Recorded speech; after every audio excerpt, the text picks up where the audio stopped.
Welcome back. I am absolutely thrilled to be joined by Elliott Garofalo. He's the Senior Vice President of Optimal Solutions Integrated Incorporated, which is our sponsor for this wonderful news studio that we've been able to bring you these great interviews from the show floor all during the SAP Business Objects User Conference. Optimal is one of the oldest and largest SAP, pure play SAP solution providers in the country and I think in the world, right? Correct. Yep. Yeah. And they really are just becoming thought leaders within the space, and it's just a great honor to have you here to talk about that. Thanks for having me. So let's start by talking about, SAP customers have a lot to think about these days. They've got business objects, they've got HANA, they've got SI-based mobility products coming at them. What's really resonating within your client base right now? Well, just like you said, there's a lot on the table for them to choose from right now. And the biggest drivers that we see with our clients today is really trying to figure out that roadmap, the solution roadmap. What do I do first? What's the progression after that? And ultimately, what am I going to look like from a solution perspective 3, 5, 10 years from now? The beautiful thing about SAP is you'll never outgrow it. Right. It'll continue to evolve with your organization. So it's really finding that proper roadmap and then aligning these products that are being released, such as HANA for mobility and BusinessObjects 4.0 coming out now, and then how does that align with their back-end ERP SAP system as well? So the roadmap question is really big still. That's really still a question out there. Absolutely, absolutely. It's really a lot of strategies happening right now with regards to our install account base. What do we do next? How do we progress? How do we get fast ROI based on deployment of these products? And a lot of that has to do with the slotting of that roadmap.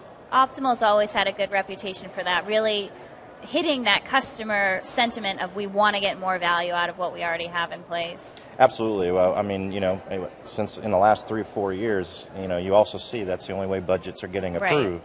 Right. There's got to be a quick ROI with regards to these deployments. There's got to be business value and business drivers that ultimately can deliver, quick returns for making these capital spends. So we're at the Business Objects User Conference, so let's spend a little bit of time on BI 4.0.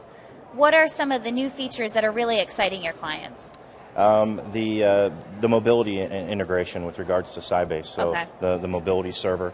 That stuff is really exciting to the customers.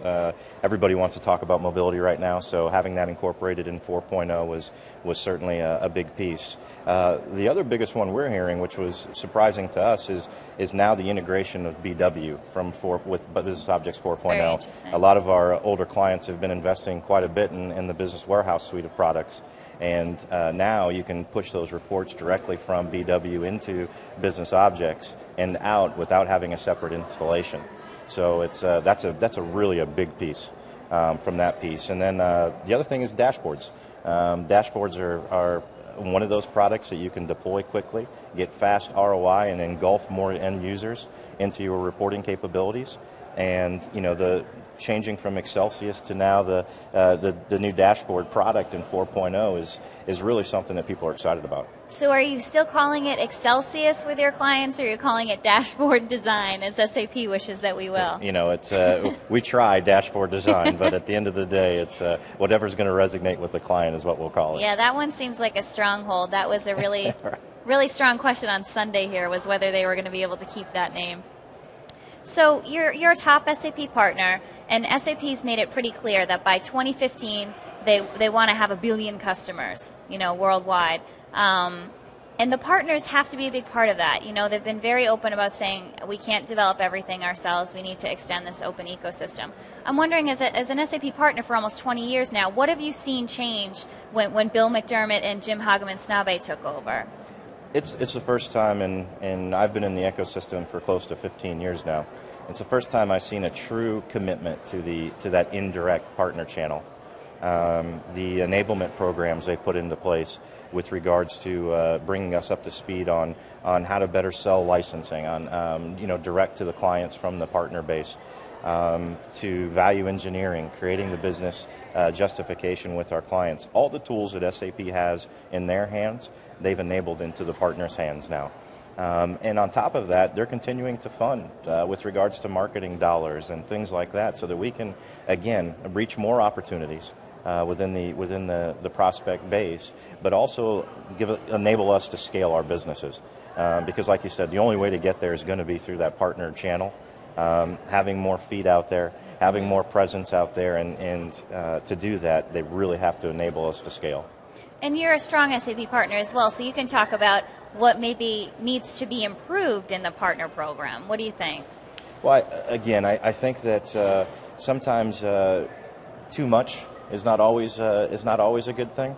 So there's a lot of partners out there from an SAP perspective. The ecosystem is absolutely huge.